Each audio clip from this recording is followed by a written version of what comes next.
2024년 6월 12일 말씀 묵상하겠습니다. 함께 기도하겠습니다. 하나님, 우리가 예수 그리스도의 복음을 따라 사는 데 있어서 필요한 손해라면 기꺼이 감수할 수 있는 믿음을 주시옵소서. 예수님 이름으로 기도했습니다. 아멘. 오늘의 말씀은 사도행전 19장 21절부터 41절까지의 말씀입니다. 말씀을 함께 살펴보시기 전에 개인적으로 말씀을 꼭 읽으시고 묵상하는 시간 가지시기 바랍니다. 19장 21절입니다. 이 일이 있은 후에 바울이 마게도냐와 아가야를 거쳐 예루살렘에 가기로 작정하여 이르되 내가 거기 갔다가 후에 로마도 보아야 하리라 하고 자기를 돕는 사람 중에 디모데와 에라스도 두 사람을 마게도냐로 보내고 자기는 아시아에 얼마 동안 더 있으니라 라는 말씀으로 시작하고 있어요. 이 일은 어떤 일일까요? 그렇습니다. 바울이요, 예배소에서 예수 그리스도의 복음을 전했습니다. 그러자 많은 사람들이 예수 그리스도의 이름을 두려워하고 회개하고 또한 삶을 돌이키게 되지요. 그러한 놀라운 사역의 열매를 보고도 바울은요, 복음 전도의 사역을 멈추지 않습니다. 그는 성령께서 인도하시는 길을 따라서 예수 그리스도의 복음을 계속적으로 전하고 있습니다. 그것은 혼자서 하는 일이 아니라 그를 돕는 사람이 있었다라고 말하고 있어요. 디모데와 에라스도.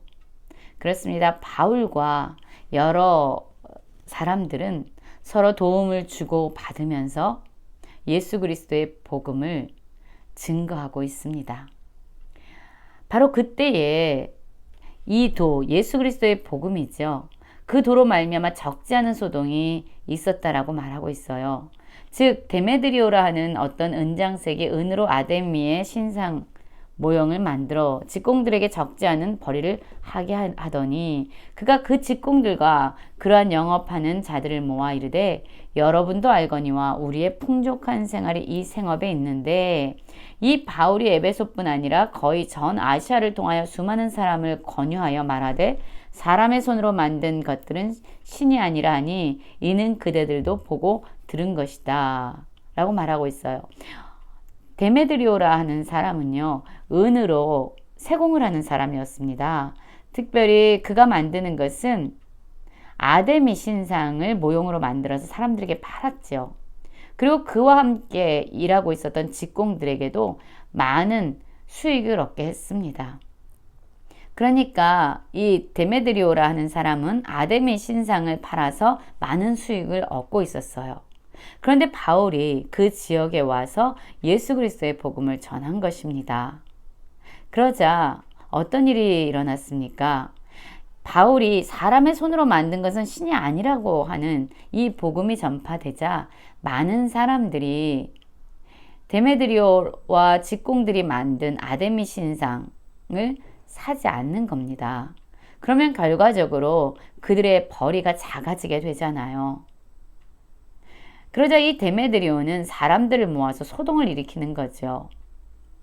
27절을 보면은 그 소동의 이유가 나오죠. 우리의 이 영업이 천하여질 위험이 있을 뿐 아니라 큰 여신 아데미의 신전도 무시당하게 되고 온 아시아와 천하가 위하는 그의 위엄도 떨어질까 하노라.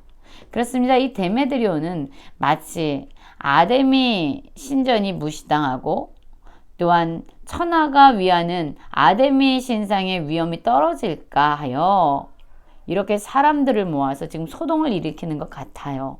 명분은 종교적인 것입니다. 그러나 그의 내면을 들여다보면은요, 종교적인 것이라기보다는 그가 자신의 벌이가 적어지자, 수익이 적어지자 그 손해를 감수할 수 없었던 거죠. 그래서 바울이 전하는 그 도에 대해서 그는 분노하고 있습니다. 사실 이전에도 이러한 말씀, 비슷한 말씀이 있었죠. 점치는 귀신 들린 여종을 바울이 자유케 줬습니다. 귀신의 묶임으로부터 그 여종을 자유케 줬어요. 그런데 그 여종의 주인들이 어떤 일을 벌입니까? 그 일로 말미암아 자신들의 소득이 적어진 것을 알고 바울과 실라를 감옥에 가두게 되지요. 그렇습니다. 많은 사람들이요, 예수 그리스도의 복음을 듣고 이러한 손해가 생기는 일들이 종종 있는 거죠. 그러자 자신들의 그 손해, 자신들의 유익이 작아진 것 때문에 그들은 복음에 대해서 더 반대하고 대적하는 자들이 됩니다. 여러분, 우리는 어떻습니까? 우리가 예수 그리스도의 복음을 듣고 믿음의 삶을 살아가는 데 있어서 우리도 이러한 일들을 경험하곤 하죠. 때로는 손해를 보아야 하고, 때로는 우리의 유익이 상실되어지는 것 같은 그런 상황에 처하기도 합니다. 그러나 여러분, 복음을 따라 사는데 필요한 손해라면 우리가 그것을 기꺼이 감수하는 믿음을 갖기 원합니다. 많은 이유와 합리적인 명분을 우리는 대고 있지만, 사실 복음을 따라 사는 데 있어서 어떤 재정적인, 물질적인 그러한 손해 때문에, 손실 때문에 우리는 진정 복음의 삶을 살아가지 못하는 것은 아닌가, 우리 자신을 돌아보기 원합니다. 이 데메드리오가 사람들을 소동시킨 거예요. 그러자 어떤 일이 일어납니까? 그들이 이 말을 듣고 분노가 가득하여 외쳐 이르되, 크다 예베소 사람이 아데미여, 온 시내가 요란하여 바울과 같이 다니는 마게도냐 사람 가이오와 아리스다고를 붙들어 일제히 연극장으로 달려 들어가는지라. 그렇습니다. 소동이 일어났습니다. 결코 손해보지 않으려는, 어떠한 손해도 감수하고 싶어 하지 않는 이러한 사람들에 의해서 지금 이 에베소 지역이 소동이 일어나고 있는 거예요.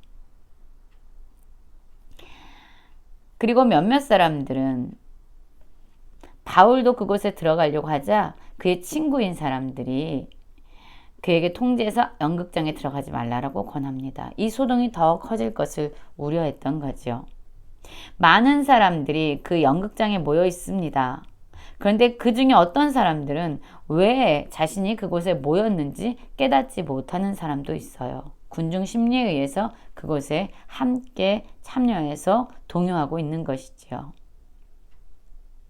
여러분, 이때 서기장이라고 하는데요, 이 시의 높은 관리자입니다. 이 서기장이 무리를 진정시킵니다. 그리고 그들에게 말하는 거죠. 예베소 씨가 큰 아데미와 제우스에게서 내려온 우상의 신전지기가 된 줄을 누가 알지 못하느냐. 이 일이 그렇지 않다 할 수 없으니 너희가 가만히 있어서 무엇이든지 경솔히 아니하여야 하리라. 신전의 물건을 도둑질하지도 아니하였고 우리 여신을 비방하지도 아니한 이 사람들을 너희가 붙잡아 왔으니 라고 말하고 있습니다. 그렇습니다. 이 서기장은요, 바울의 일행이 도둑질을 한 것도 아니고, 그리고 그들이 섬기는 여신을 모독한 것도 아니다. 만약에 법적인 문제가 있으면 고소해서 정식 재판 절차를 거쳐라 라고 말하면서 이 소동을 일단락시키게 됩니다. 여러분, 저는 오늘 말씀을 함께 살펴보면서 이 데메드리오와 우리의 삶을 좀 돌아봤으면 좋겠습니다. 복음이 오고 우리가 복음에 합당한 말씀을 살아낼 때에 여러분, 우리에게는 실질적으로 손해처럼 보이는 일들을 감수해야 될 때가 있어요.